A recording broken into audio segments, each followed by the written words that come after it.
The Search for Security is a video that discusses the many different types of securities that have played a major role in many of the good stories told. The different types of securities I will touch on in this movie are emotional security, physical security, and financial security. They say the eyes are the windows to the soul. As we grow up, we realize how much love plays a major role in society. Sometimes people are aware that they are missing emotional security, and sometimes they are not. However, in my opinion, everyone desires to be desired by someone. For instance, in this story, Psyche and Eros. Psyche took on the task for Venus to go to the underworld to retrieve a box contained with beauty for Venus. Yet because Psyche had lost Eros and felt as though she wouldn't get him back, on her way back with the box, Psyche decides to open it, believing as though if she was a bit more beautiful, Eros would come back to her.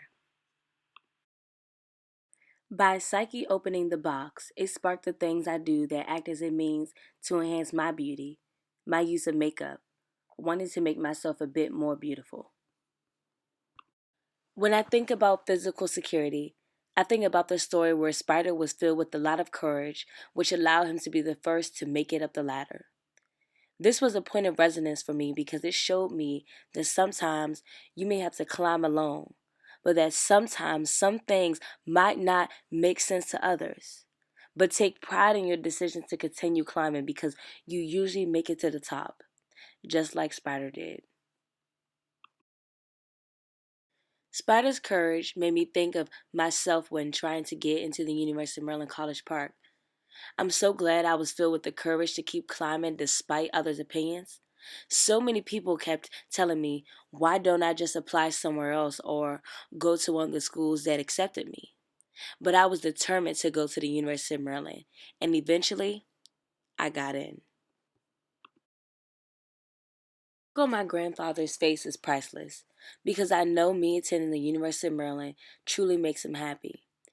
He has always wanted me to be a Terp, and now that I can truly say that, it's the most amazing feeling.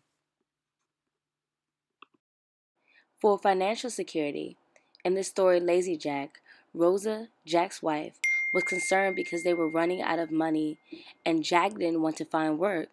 So Rosa was always left thinking how was she going to pay the rent and purchase groceries and just how they were both going to be financially stable if Jack didn't find work. In this moment, I was able to relate to Rosa because when it came to funding my housing for this school semester, I had to figure out a way to obtain the money. And unfortunately, my only hope was a loan. Although the process was long and there was always the doubt of what would I do if I don't get approved, thankfully, I was approved and my financial stress was over. But from that experience, it allowed me to relate to Rosa because it never feels good when you feel like you just don't have the money for something and you know you're going to need it. In conclusion, as long as you work hard, stay strong, and persistent in all that you do, nothing should happen outside your favor.